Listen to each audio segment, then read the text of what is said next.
আজকের ব্লগ শুরু করছি একটা ছোট্ট বাট মন ছুঁয়ে যাওয়া শায়রি দিয়ে।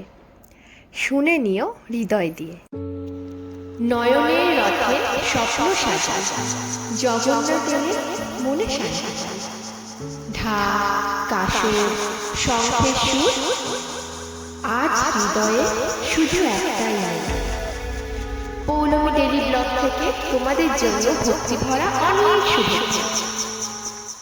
Hello friends, good morning, welcome back to my channel Poulami daily blog.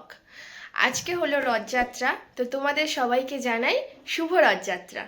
আজকের ব্লগটা একটু অন্যরকম হতে চলেছে, তোমরা ব্লগটা শেষ পর্যন্ত দেখো, আশা করছি তোমাদের ভালো লাগবে। চলো দেখতে থাকো, টাটা। এই যে দেখো, তোমাদের দাদাভাই অফিস বেরোচ্ছে, আর ও অফিসে যাওয়ার সময় ছাতু খেয়েই যায়। আর আমি ওর ভিডিওটা করছিলাম বেরোনোর সময়, তাই জন্য একটু গজগজ করছিল। আর এই যে রেডি হয়ে বেরিয়ে গেল।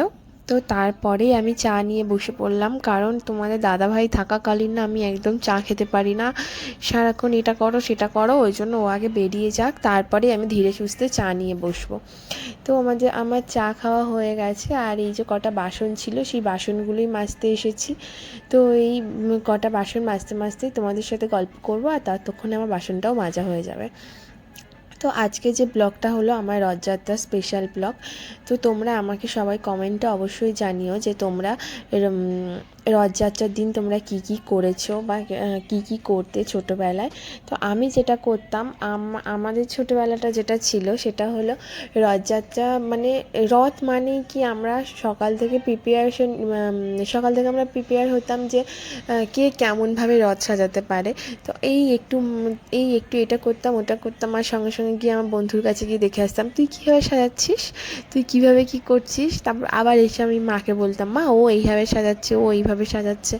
মানে এগুলো একটা আলাদা মজা ছিল না সেই সময়টা।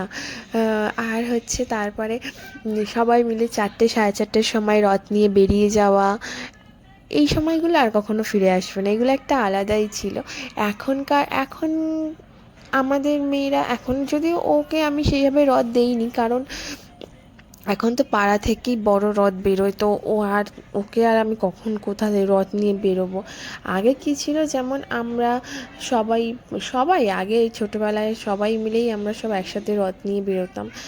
আর হচ্ছে এখন তো প্রত্যেকটা পাড়া থেকেই প্রায় বড় বড় রথ নিয়ে বেরোয়, সেই জন্যই আর ছোটো রথ নিয়ে আর কেউ সেইভাবে আর বেরোনো হয় না। আর তাছাড়া এখন অতটা তো আমি দেখি না, এখন যারা বেরোয়, কিন্তু আমাদের সময়টা একটা আলাদা রকম ছিল, এখন আর সেই সময়টা নেই। তো চলো, তোমার সাথে কথা বলতে বলতে আমার দেখো সব বাসনগুলোও মাজা হয়ে গেছে। এই বাসনটা মেজে এবারে চলে এসেছি ম্যাগি খেতে। আর এই দেখো আমার মাম্মা, দেখো ম্যাগি দেখেই না ম্যাগি নিয়ে বসে পড়েছে। ওকে এই সব খাবারগুলোকে খাইয়ে দিতে হয় না, ভাত রুটি এগুলো বেলায় না ওকে ভালো করে চটকে পেস্ট করে তারপরে ওকে খাওয়াতে হয়। আর এগুলোর সময় ওকে তখন ওর সামনে দিলেও এমনিই খেয়ে নেবে। তো ম্যাগি খেয়ে চলে এসেছি রান্নার প্রিপারেশান নিতে। তো তোমরা রান্নার প্রিপারেশান দেখে বুঝতেই পারছো যে আজকে কি রান্না হচ্ছে।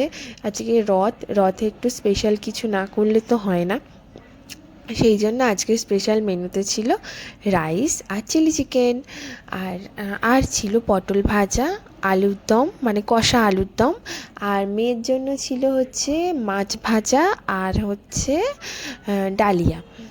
আর আমার শ্বশুরমশাই যেহেতু মাংস খান না, সেই জন্য ওনার জন্যই ছিল আলুর দম আর পটল ভাজাটা। রাইস আর চিলি চিকেনটা আমার দিদিভাই করেছিল, আর আলুর দম আর পটল ভাজা আর মেয়ের খাবারটা আমি করেছিলাম। আর দিদিভাইয়ের হাতে স্পেশাল হলো রাইস চিলি চিকেন, খুব ভালো বানায় এটা। তো আমরা খেয়ে দিয়ে একটু রেস্ট নিয়ে এই যে বেরিয়ে গেছি রথ দেখার উদ্দেশ্যে।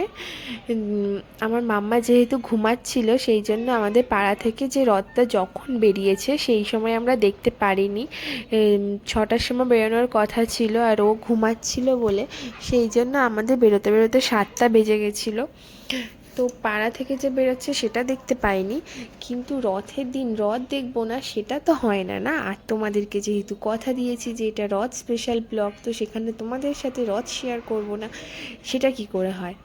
তাই সেই জন্য মাম্মাকে কোলে নিয়ে এই যে আমরা সবাই মিলে বেরিয়ে পড়েছি। তো জিটি রোডে গেলাম, গিয়ে তখন দেখছি যে ওখান থেকে রথটা আসছে। আমরা প্রথমে গিয়ে একটুখানি ভেবেছিলাম, মানে একটুখানি গিয়ে দাঁড়িয়েছিলাম, যে ভেবেছিলাম হয়তো রথটা আমরা দেখতে পাবো না। তো সেই জন্য একটু মনটা খারাপ হয়ে গেছিলো যে রথের দিন রথ দেখতে পাবো না, রথটা কি চলে এলো, সেই জন্য মনটা একটু খারাপ হয়ে গেছিলো। তো তারপর দেখি না, সবাই ওদিকে সবাই দেখি লাইন দিয়ে দাঁড়িয়ে আছে রথ দেখবে বলে। তো জগন্নাথ দেবের এই যে দেখা পেয়ে গেলাম। দেখো রথটা দেখে যেন মনটা কি ভালো হয়ে যায় না, যেন মনে হয় রথটা কিন্তু দেখেই মানে মুখে একটাই কথা আসে যে জয় জগন্নাথ, তাই না? সেই আবার একটা বছরের অপেক্ষা। জগন্নাথ দেবের কাছে একটাই চাওয়া যে সবাইকে ভালো রেখো, সবাইকে সুস্থ রেখো। তোমার কাছে একটাই চাওয়া, তুমি সবার মঙ্গল করো, সবাইকে ভালো রেখো, সুস্থ রেখো।